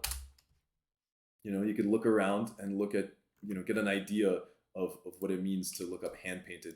Just in general on ArtStation, if you look up hand painted, you'll find things that revolve around manual illustration painted onto the surface of 3D assets, and I think you might find yourself relating with that. So consider. Yeah, maybe spend an afternoon playing around with Substance Painter. That might be something that's fun and worth your time. And if you like that, then maybe explore that more. Substance Painter by Adobe, free educational license. Write some notes for you. Yep. So yeah, you can just download it. Yep. It's a very nice program. It's an industry standard tool, basically. It is. It's used absolutely everywhere. It's just maybe this part of the conversation made me think of something that I've heard of before, that people get a lot of practice in game dev doing mods for games. And I've heard of like writers, right? And writing is another like one of those things like 2D art or like concept art, which is like incredibly to games. Writing, and but I've heard of people who made like their moddable quest mods for like Mass Effect or for Dragon Age or for Skyrim, something like that, and that eventually led to like them being noticed and getting opportunities at studios. So if you're looking for mods could be a good place to maybe practice, because you're working with with like a preset game, right? With its own like world there, and you can make something a lot more like complete, right? When you're modding than necessarily making something from scratch. So for an artist, maybe that's something like making a texture and like changing the textures in Skyrim of like the inside of an inn to from wood to like marble or something like that. Get creative with it. I'd be happy to work with you more closely, Ashley, tomorrow during our like little FAU FIT meeting. I know the one other person that I know in this call to be from FAU is Trevor. A triple dot. I don't know where you're from. This is the only Discord that you're in from Devel Up. But if you're from a specific school, yeah, like if you're from FAU or FIT, feel free to come by tomorrow. I think 4 p.m. That's what we said.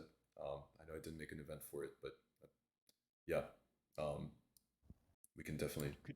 Could you get the "We're doing our part" Discord part on that call? Yeah, that's what I intend to pull that. Okay, Yeah. No, it's gonna be great. It's gonna be great.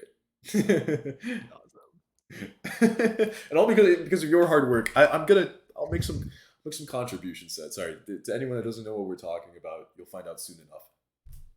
Like, wink, nudge. Oh, it's Discord blocking their name. Oh, Trevor, oh, that's funny. Why would Discord block some names and not others? That's really interesting. Good call, Trevor. Thank you. Didn't know. Oh, because it's their ID instead of their like nickname. Okay, so okay. Gotcha. Well, I don't know how to address them, but hey yo, triple dot. At a triple dot kind of sounds like a badass name. There it is. At a dot. Thank you. Yeah, that person. You. Who are you? The person who Trevor just pinged. I don't. Where are you from? What school? What school are you from? And no school is an answer. If you're not from like a Florida school, that's Valencia. That's crazy. How did we get in? How did Valencia hear about us? Okay, cool. He's my little brother. Oh, cool. Good stuff, Jace. He's looking. I'll out you. I'll out you right now. I'm sorry. Dreaming of he's wanting to go like. His first suggestion was to go Internet Riot or something like that. So I saw this and I'm like, "That's great. Join this call because you're interested in it." Yeah, my man. So we don't even have like a role for Valencia. If you think that there's game devs at Valencia. Well, it's a feeder to UCF, so usually they're high schoolers dual enrolling, which is probably not the worst way to get involved. Gotcha. But they probably engage with Game Dev Nights, which is like the other biggest entity in Florida for game development. Huge, massive. Well, yeah, they're pretty big. I think we're about the same size. I mean, it's a feeder for UCF, so if UCF is involved with this, little measuring contest, little size up. No, I have a lot of respect for Game Dev Nights. They've been personally, I think their club would be better if they had a little logo of a laptop with an arrow pointing out. Tony, please don't leak our acquisition plans, okay?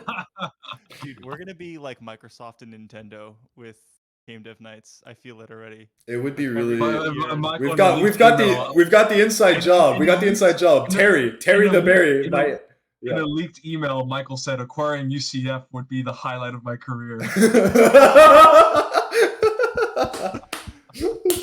That's so good.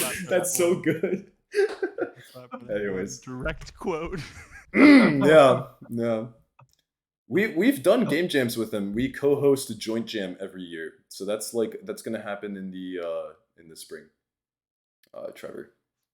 Yeah. Anyone have experience applying for Riot? I have experience getting my Riot Games account hacked. Hold on, Dion. Let's see. Here we go. So it's the one account that I lost back with the Mozzie incident. For anyone that's been here long enough to know what that is. Oh, the Mozzie incident. Yeah, I could. It's the one Google account that they took me. I mean, I applied for Riot a year ago. So my only experience with them is getting rejected. I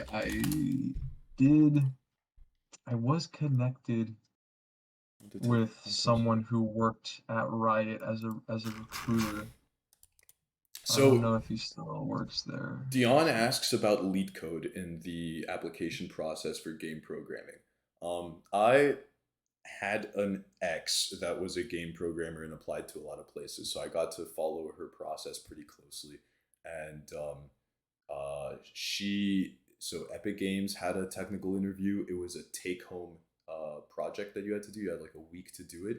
There was one that was pretty algorithms heavy. There was another project that was more creative. It was like, how would you implement this? Do your best.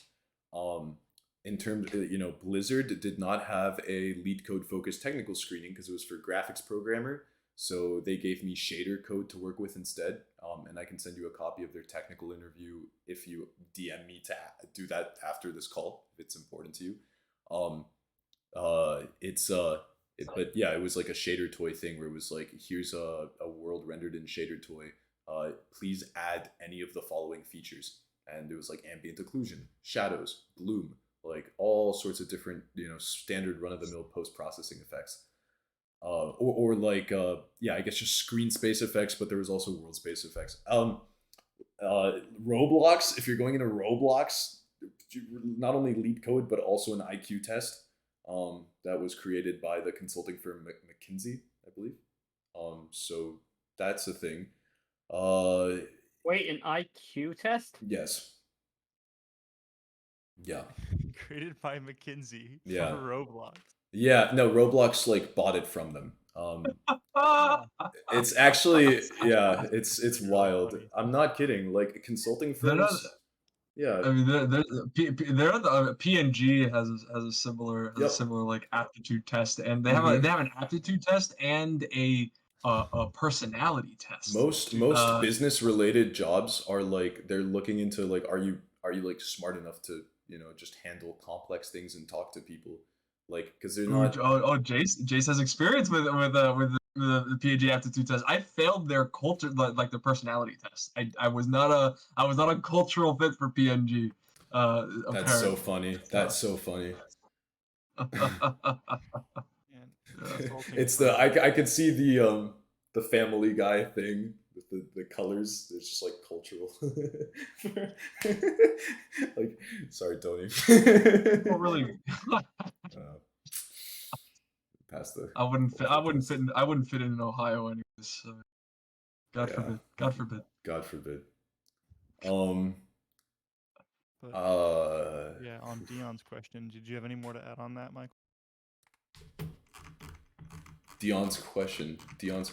Just trying to remember what it was. Leetcode. I think I'm out of things to contribute. I didn't interview at that many places in game dev, but I'm under the impression that it's generally slightly less Leetcode heavy. But yeah. So at least speaking of my experience, which I guess like Dion has already heard, but like, I don't know, at least my way of thinking about it is that like, they don't like give you a test when you apply. So I would say like apply to stuff, and then if they send you anything at all that's like vaguely positive, of like, oh, we'd like to talk to you further, or I think like from PlayStation I got an email like in January or like late December. It was like, the team is looking at your application. Didn't really say anything, just said that, and I was like, oh, interesting.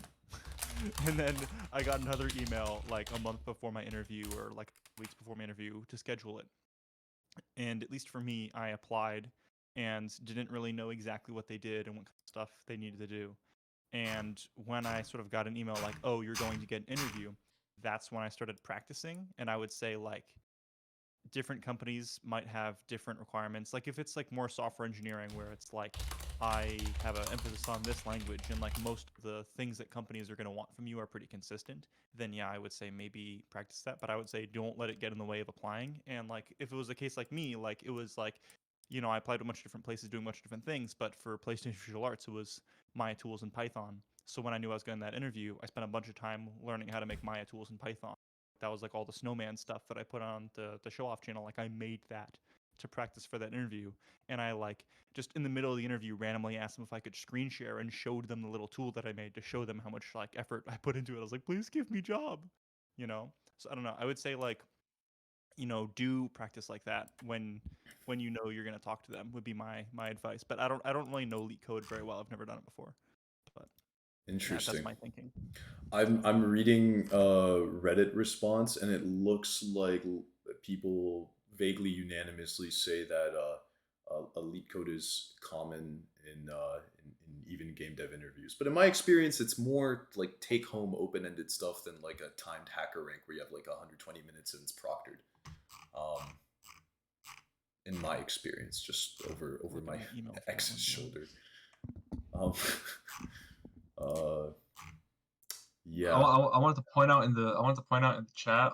I sent like my basic formula for reaching out to people on LinkedIn cold. And that, like, copy that down and just like follow that formula, and you will be very, very set with making like cold opening connections with people. Very simple, like very simple. You have 300 characters with when you're connecting with someone on LinkedIn and you're adding a note. And what I'm talking about is on LinkedIn, go, make a connection. You're gonna get asked if you want to add a note, and click add a note, and then you have 300 characters. So that's gonna give you like 3 to 4 sentences, and you just want to say who you are, what you're interested in.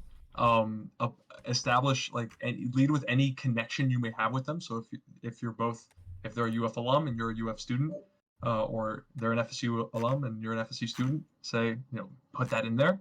And then, what you're asking for. And it's never a job, always like you're trying to learn more and asking for advice.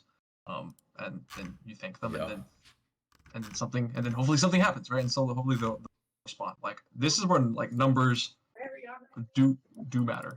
And send a lot. You'll send a lot of these. Many of them won't respond, but the ones that do respond are gonna be fucking gold, because those are the ones that are like active and want to help you. So, yeah. Dion asks how much time between getting an interview offer and the interview happening. I'd say a week to a month in my experience. Sometimes it's as early as like 3 days later. They're like, all right, we need an interview with you.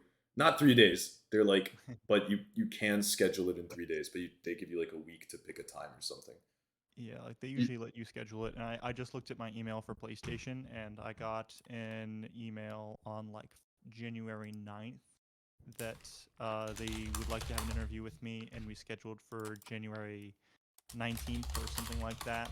And then they delayed it to February 3rd. So I got a weekend, a month. Yeah, same experience for me. You'll typically schedule it yourself, and you'll be given a window. Schedule with how long you think you're comfortable with preparing, because interview prep is a whole other thing. That will do really well to prepare for properly. I will say that smaller companies that I've gotten interviews with typically have a much faster turnaround time, because since they're smaller, they're like a lot closer to the ground with like getting someone hired, and bigger companies go a long lead time.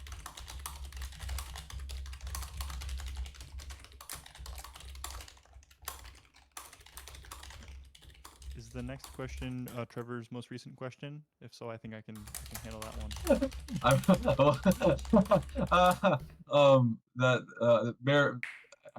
hope that didn't come from my flagrant use of the fun words of this call. I'll say Perhaps. that Perhaps may or may not. But I'm a good person to I guess answer this, because I'm a sailor.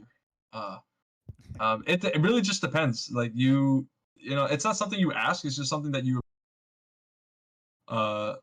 conform to if you want. I mean, I always like in an interview, don't curse ever. Right? Don't do that. It's an interview. You'll be formal. Maybe follow the person. The person's lead. Curse to those below you. But I'll say at a I'm not speaking for the company. Xbox, my sailor tongue was a little was pretty welcomed. It wasn't discouraged. If whoever you're speaking to is open enough with you to use that kind of language, then you can feel open to using that type of language too. It's just it's a dance. They'll take lead, and I say it's a matter of like just how comfortable you are, but always within reason. Like even if even if people at your company do curse, and they're comfortable with it, that doesn't mean that you're necessarily going to be looked on fondly for using the F-bomb every other sentence, every other, so Do you know it's a people good that question. didn't get offers that cursed less than you? I don't. No, I wouldn't know that. I mean, I know. Get a fucking Any. offer, Michael. No. I'm saying like Tony got an offer, and I'm pretty sure most of his friends did not, and that's that's somewhat telling, and yet here he was. In some ways. Mhm. But I'll say it's a good question too. Like with regards to like dress code or something like that, because that's another thing. I Like, responded with dress code. You saw my little. Yeah. Dress. Yeah. So yeah, dress code, right? Like when I went to my first day at Microsoft, right? I go to the office, and I'm wearing a button down, tucked in. I'm wearing pants, wearing dress shoes, right? My first meeting with my mentor and my manager. My manager was wearing this fucked up polo shirt that was unbuttoned and didn't fit him well, and my mentor was wearing jeans and a hood. And I saw that and I was like, bet, all right. And the next day I like came in jeans, t-shirt, and like fucking sneakers, Yeah. So it's you follow. Always dress to impress, speak to impress at first, because the first impression is everything. And then once you have the culture down, then follow it as much as you're comfortable with. They actually told me that they had a bet between themselves, on how long it would take for me to dress down. Like how long would I be wearing a button down for? And That's so funny. and my mentor was like, "Yeah, you came in the next day. You were like completely, dressed like that." And I was impressed. So sometimes, sometimes it's good, to be. It's a show of confidence if you adapt quickly It is. to the environment as well. Yeah, I guess I'll be the other guy. Cause like, at least for me, like it was a pretty similar thing. Like everybody just wore PlayStation hoodies or whatever. But I wear button-down shirts like pretty much every day. That's just what I like to wear, and I just did that every day too at my internship. I don't wear like dressy shirts or whatever. I'm not like business casual all the time, but like that's just how I dress. Um, so that was just what I did. But yeah, I don't know. I think at least one thing to think about too is that like at least at Sony, there was like a bunch of different parts of the company, and in San Diego, there was like 3 or 4 offices or whatever, and I was at like one office that was like joined together in like one compound, basically, you know. So whenever we did like events that were like for all of the San Diego interns, like we went to like a baseball game or did like the San Diego Zoo or whatever, it was like we got to meet people from the other branches, or like the intern day. I said branches, not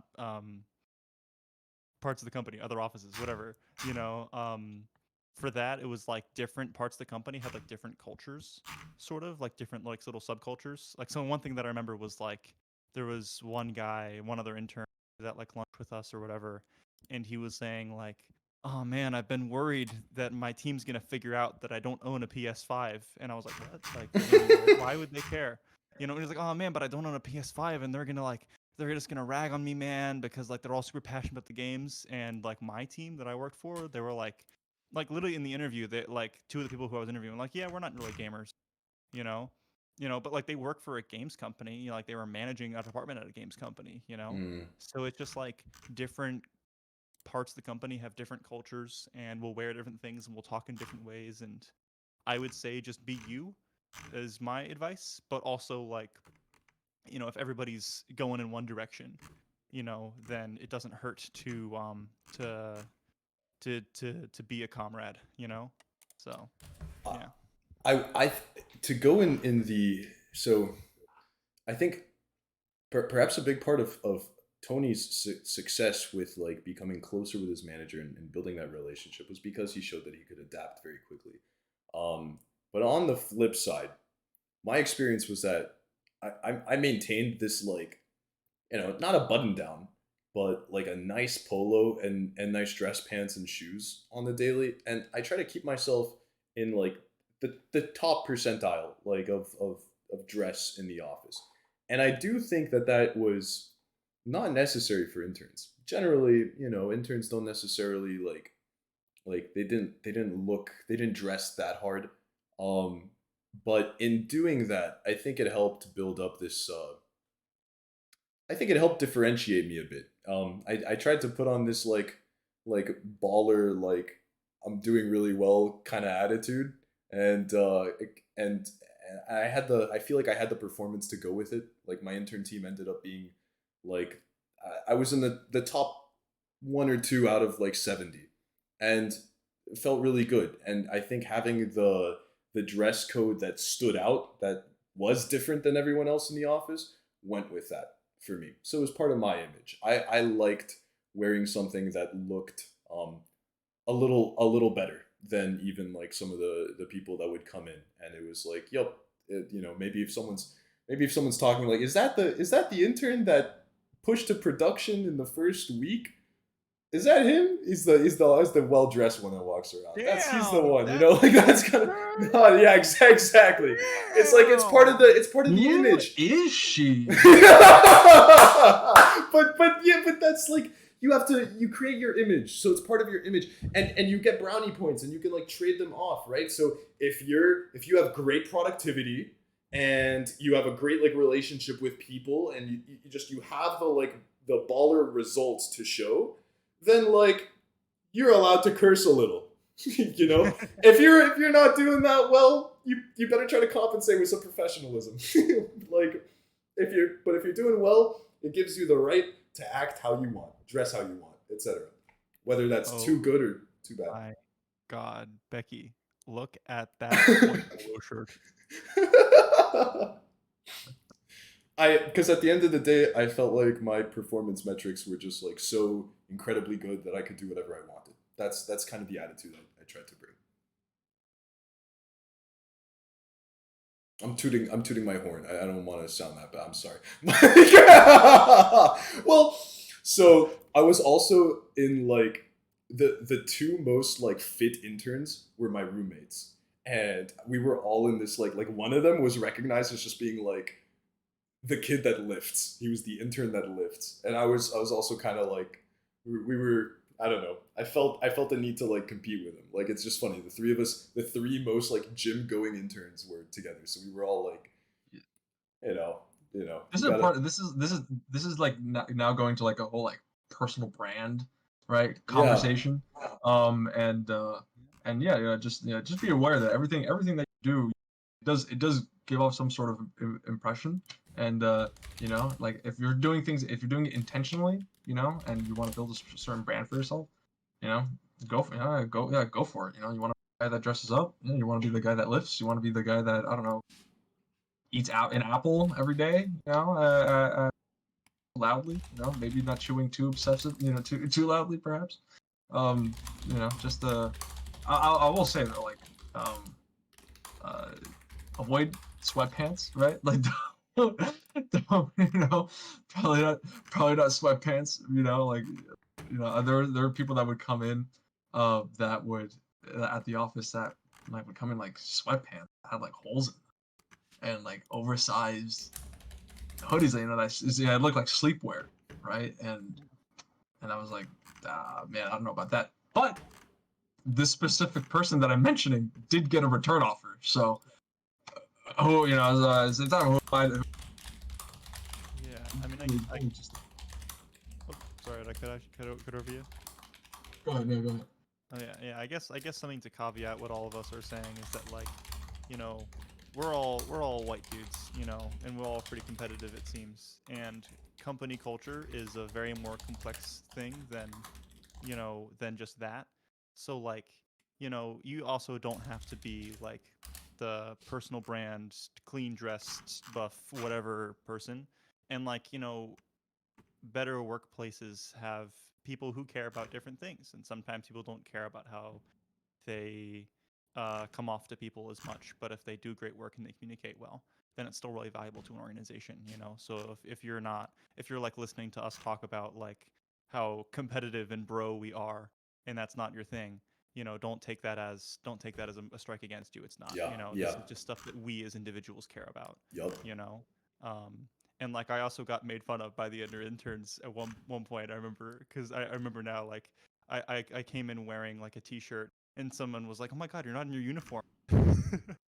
So it's like, because like nobody wore a button-up shirt. It was just me, Got and him. it's like, I don't know, different people care about different things. So yeah, No, that's what no. I would say.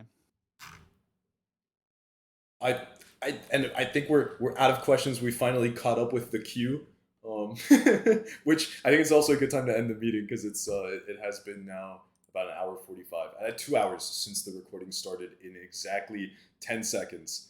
Oh, this is perfect. Let's close it on exactly 2 hours. It'll be great. How iconic. 5, Congrats. 4. It's been a pleasure. Have a great night, everybody. Goodbye.